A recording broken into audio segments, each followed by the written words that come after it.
Death is my ultimate destination.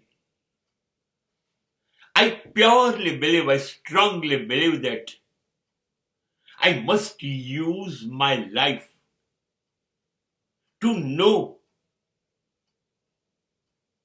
from where I am here and from here where I will go after my death.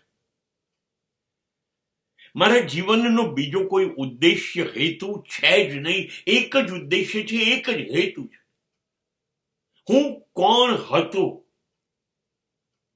આ શરીર મારા માતા પિતાએ મને ગર્ભમાંથી આપ્યું છે, પણ ગર્ભમાં હું આવ્યો એ પહેલા હું કોણ હતો?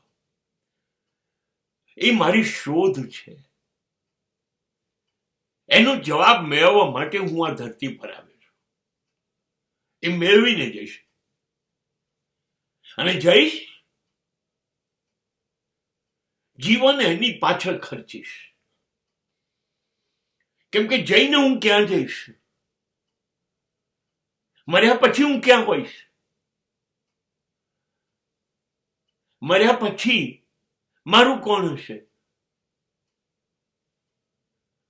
મને એનો જવાબ જોઈએ છે. હું મારી જાતને ઓળખતો થયો કે આ શરીર એટલે હું છું. આ મારું નામ છે, આ મારી જાતિ છે, આ મારો ધર્મ છે, આ મારું શિક્ષણ છે, આ મારા સંસ્કાર છે. આ મને જ્યારે ઓળખ થઈ, એ પછી મારી ઓળખાણ ભૂસી જશે, માટીમાં ખોવાઈ જશે. એ વચ્ચેના જે વર્ષો છે ને, એને હું વાપરવા માંગુ છું. હું અહીંયા આવી કેવી રીતે ગયો? હું કેવી રીતે આવી ગયો? અને હવે મને આ દિવસો, આ વર્ષો, મારો આ સમય વેડફવો નથી. કેમ કે હું તો જતો રહેવાનો છું, મને ખબર છે. આ બધું નહીં, કશું મારું નથી. મારું શરીર પણ મારું નથી. એ મૂકીને હું જતો રહેવાનો છું. તો હું ક્યાં જવાનો છું?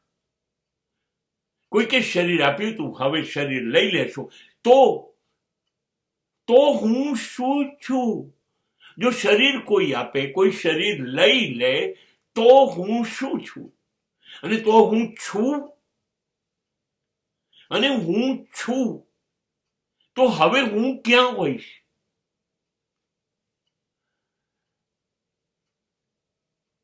તો રાજા હોય કે ભિખારી હોય, ધનપતિ કે રોડપતિ, દરેક માટે અંતિમ સફર એ સ્મશાન, કબ્રસ્તાન છે. જો એ છેલ્લે બધું મેળવ્યા પછી પણ ત્યાં જ જવાનું હોય, તો હું પહેલેથી ત્યાં જવા માટેનું આયોજન કેમ ન કરું? મારે મારા જીવનને લાડ નથી લડાવવા.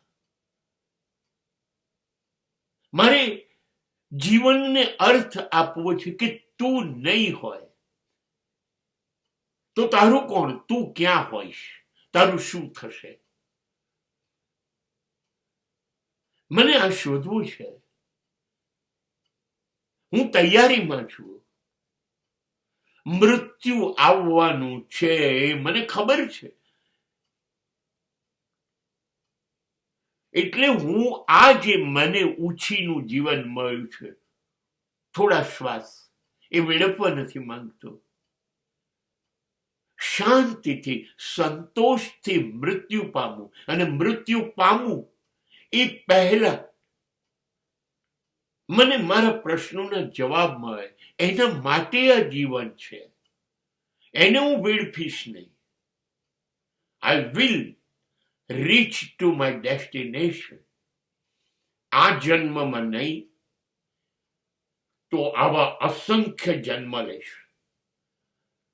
પણ મૃત્યુનું રહસ્ય મારે જાણવું છે.